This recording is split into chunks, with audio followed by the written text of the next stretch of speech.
Isang pagkakamali ng mga nag-uumpisang negosyante ay ang Yo, what's up? Ako nga pala si Jeff Cinco, isang entrepreneur at meron ng 7 taong karanasan sa pagpapatakbo ng isang malit na negosyo. Pero bago natin umpisahan yung mga pagkakamali ng mga baguhang negosyante, gusto ko lang ikwento sa inyo ang aking experience sa pagninegosyo. Taong 2017 ay nag-start na ako mag-business. Marami na rin akong negosyong sinubukan. Marami akong negosyong inumpisahan, pero kadalasan nito ay nalugi. Kadalasan kasi pag nag-uumpisa tayo ng negosyo, ang agad nating iniisip, agad nating ginagawa, ay yung mga kadalasang hindi dapat ginagawa. Ano-ano ba ang mga ito? Unang-una nung nag-start akong nagplano na magbalak magnegosyo, katulad ng pagbukas ko ng beef pares business, ay ang pinakaunang pagkakamali ko ay busy ako sa paggawa ng logo.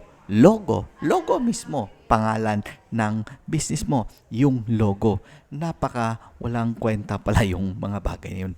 Bakit? Kasi nauubos yung isang buwan ko doon, kaka-layout, kaka-edit, kakahanap ng tamang logo para sa iyong negosyo. Pero hindi naman talaga yun yung dapat mong gagawin. Kung baguhan kang negosyante, hindi logo ang unahin mo. Ano nga ba ang dapat mong unahin? Ang dapat mong unahin ay ang magbenta. Magbenta ka, i-market mo, ibenta mo sa ibang tao, ibenta mo sa kakilala mo, kahit sino man yang mga Poncio Pilato na yan, basta magbenta ka. Huwag mong pag-aksayahan ng panahon ang paggawa ng logo sa pangalan mo, pangalan ng business mo, business page mo. Yan dadadali ang mga baguhang negosyante. Imbis na makatutok sa benta, sa pagbenta ng stock, sa pagbenta ng produkto mo, is yung utak mo, inuubos mo sa mga walang kwentang bagay, gaya ng paggawa lang ng logo. Napaka walang kwenta talaga. Ang dapat mo talagang tutukan sa paggawa ng isang negosyo, kung meron kang gustong negosyong umpisan ngayon, ay ibenta mo na. Ibenta mo na.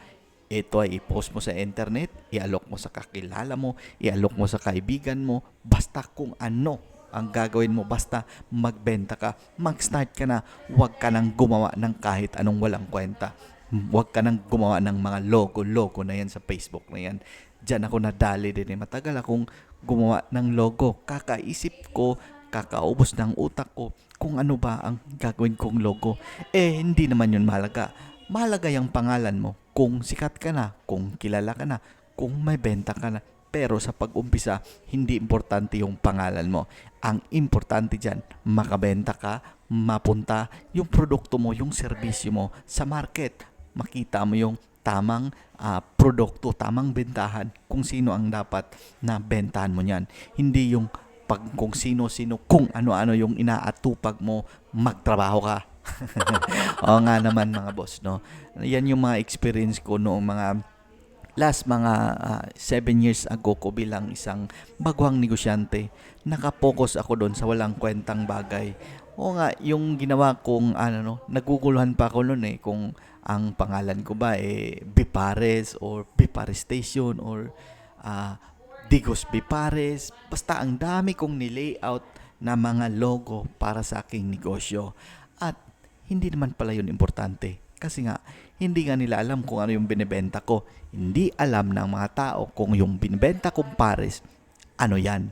Ang alam nga lang nila noon, yung produkto na yan ay bulalo. Sabi pa ng una kong customer, uy, ang sarap ng bulalo nyo balbakwa. Or masabi nila, ang sarap ng patsoy.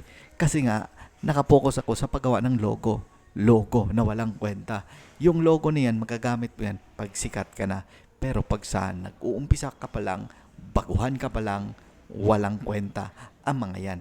Ang mga importante talagang bagay sa pag-start ng isang negosyo ay benta. Benta! Sales. Magbenta ka. Huwag mong atupagin yung mga yan. Gagawin mo, kuha ka ng pangalan sa Facebook, i-share mo, post mo, mag-ads ka kung may pera ka. Pero kung wala, magbenta ka, mag-share ka, mag-content ka, i-vlog mo, marketing gagawin mo. Hindi yung gagawa ka ng logo na abutin ka ng 1 linggo, 2 linggo, 1 buwan, wala ka pang benta. Kasi nga, logo yung inaatupag mo. Sa pagnenegosyo mga boss ay hindi talaga ganun kadali.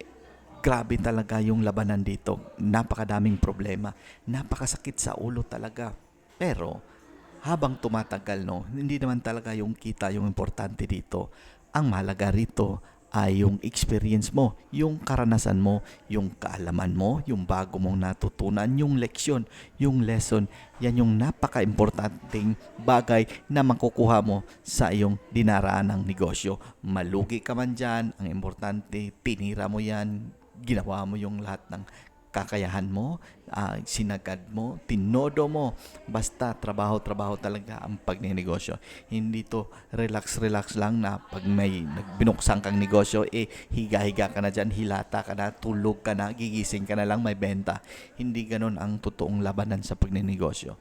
Ang pagnenegosyo ay napakahabang problema, napakalaking problema. Yan yung katotohanan sa buhay ng isang negosyante. Bakit ko nga ba ito sinasabi sa inyo? Kasi nga mga boss, is ako po ay dati rin akong biktima sa kanyang mga walang kwentang bagay. Mga bagay na hindi naman malaga, walang katuturan, no? Mga bagay na pinag-aksayahan natin ng oras pero hindi naman pala kailangan sa totoong laban. Lalo na kung nag-uumpisa pa lang tayo. Ang kalaban kasi natin dito mga boss ay yung mga ganyang pag-iisip, no, pag-uutak na eto na yung simula ng negosyo, yung paggawa ng logo, pero maling pag-uutak yan, maling pag-iisip yan, maling diskarte, maling galawan yan sa iyong pag-start ng pagnenegosyo. At kung ang video nito ay yung nagustuhan, mag-heart ka naman at i-share mo to sa iyong mga kakilala at kaibigan para din meron silang bagong natutunan. At huwag mong kalimutan magdasal at magpasalamat sa buong may kapal. Ako si Jeff Cinco ang nagsasabing, kumbate, perme, bye!